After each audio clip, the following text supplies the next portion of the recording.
Alright guys, welcome to Relationship Moderator. On this episode, this is going to be a little different. I have Vladimir Putin versus Vladimir Zelenskyy. That's what this episode is. And on the left side, I have Putin. On the right side, I have Zelenskyy. So we're going to start with Putin. What does Putin have to say? The very first card for Putin is the Ace of Swords. It's like victory, a big war. Like in his mind, he's thinking of, it's about to get real. My mind said nasty, shitty, real bad. Maybe if he doesn't get what he wants, shit's about to get real. Like the first card that popped out for him was the Ace of Swords. Out of 78 cards, do you realize the very first card for Putin was the Ace of Swords? The big sword. Out of all the cards, this card has the biggest sword on it, right? It's like, are y'all ready to rumble? Because in his mind, he's ready for the big war. That's the biggest war. He's ready for the big war. He's ready for victory of the big war. Let's go to Zelenskyy. The Queen of Pentacles is what I got for Zelenskyy. And it's almost like he knows that Putin is ready for this big war. As you can see on this Queen of Pentacles, they're offering this pentacle, right? As she's looking at this big sword that's ready to chop her in half, she has a smirk and a grin on her face, right? Ready to offer this pentacle. Now, if you look in her right arm, there's a rabbit. When you think of rabbit, some people would say magician. When a magician pulls a rabbit out of his hat, that's magic. Remember when I did the last Zelenskyy 2, it was about having a meeting and then in that meeting, something else happening. That to me looks like this plan taking place. Like this Queen of Pentacles is offering, but they have this smirk on their face holding this rabbit, which tells me maybe this Queen of Pentacles sees this big sword and is saying, okay, wait, before you swing that thing, listen to my counter offer that maybe we can come to an agreement. But the whole while they're saying this, maybe they're thinking something else. If you don't know what I mean, then you should go check out Zelenskyy too. We're gonna go back to Putin.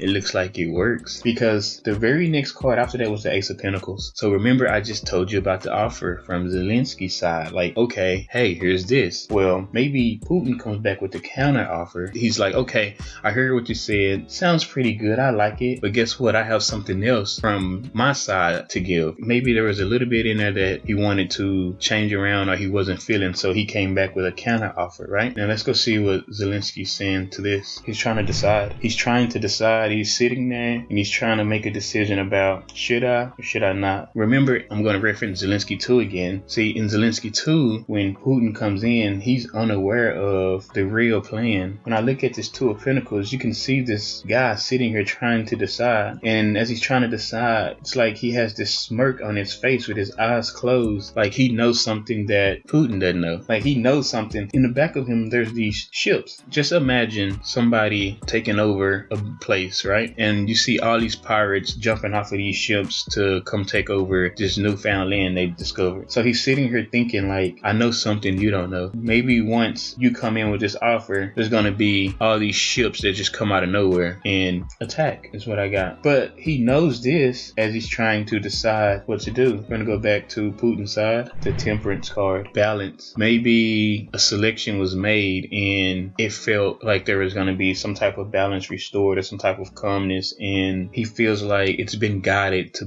be like that. It's been guided to wherever they are in this moment when this happens, like it's been guided to happen, and it was something or some calmness or some balance restored between the two. I mean, that gives you a little hope, right? Let's go to Zelenskyy's side to see what this is about. It gives you a little hope, but the only thing that makes it like, is it there? Because I do know Zelenskyy has something up his sleeve. The Hermit. That tells me he's watching, he's looking, and probably waiting. And maybe he feels a little sad, maybe disappointed about agreeing. Like maybe he's a little skeptical about how things will go, but he agreed. So, but he's still watching. He's watching. He has the light on Putin, basically. He has a spotlight on him. Like, I'm watching you. But he feels sad that he had to give in to whatever offer was given. But maybe it was for the greater good is what I just heard. The greater good. The greater good. But even though he gives in to this offer, he watches and he has the spotlight on him. Let's go back to Putin's side. Something happens to where something is turned down. Maybe as Putin's offer was given towards Zelenskyy, Zelenskyy sat there, thought about it, didn't know which way to go. He knew he had a plan. It was more of a counter offer. As he countered, Putin was thinking about his offer. It's like maybe he was sitting there thinking about it. Maybe he was trying to figure out if he wanted to accept it or if it was being and got it for him to accept. And while he was doing that, that's why Zelenskyy was sitting here watching and had the spotlight on him. Maybe he felt a little sad because he's making this negotiation. Maybe he really don't want to make this negotiation, but I would imagine he wants this to be over. The Four of Cups surprised me as something was turned down. Let's go to Zelenskyy to figure out what's going on his side as this is turned down. It's because he's trying to decide if he wants to keep working on this. He's trying to decide if Zelenskyy comes back with his offer, because maybe he decided, all right, I almost called Putin Hitler. That's so weird, right?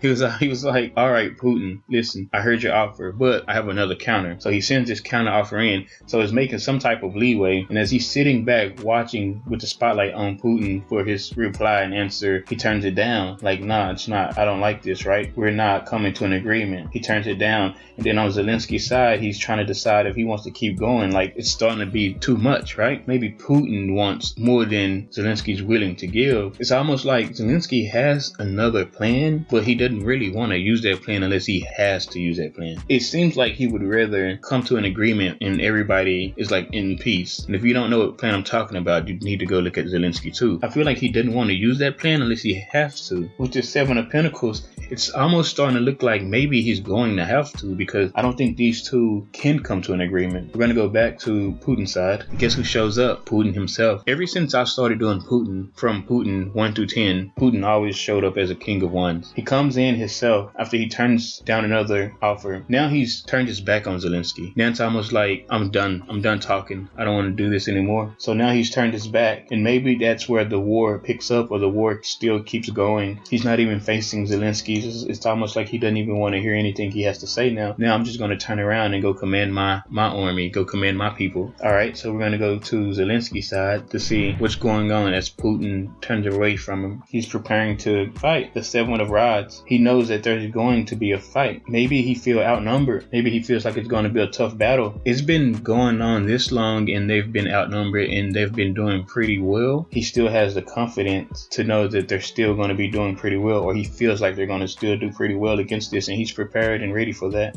When I look at these two readings, I think about, it's almost like there's this game of chess being played. I feel like Zelenskyy has a way to get a checkmate. It's just like it's not the time where he's not using it. And as Putin is turned away, because he's so, my mind goes, arrogant, he would easily fall for that checkmate, but everything's done in divine timing. But to give you guys like the energy that I feel when I see this reading, imagine two kids on a playground and there's one basketball, but these two kids don't want to play with each other, right? So there's kid A, Putin, kid B, Zelenskyy. Kid B says, hey, I have an idea. You play with the ball for the first half of the class and I'll play with the ball in the second half of the class. Kid A says, that sounds like a good idea. Sounds good. Kid B starts to think to himself, Kid A, I really can't trust him. I'm not sure, but I'm going to give him the benefit of the doubt. And sure enough, as Kid A walks away, he says to himself, no, this is my ball now. I'm not sharing it. I'm not giving it back. And then it forces Kid B to fight. This is pretty much the energy that is going on in this moment between these two. But like I was saying, there is a checkmate there. And because of the way Kid A reacted, divine timing is going to run its course. But I'm just a messenger.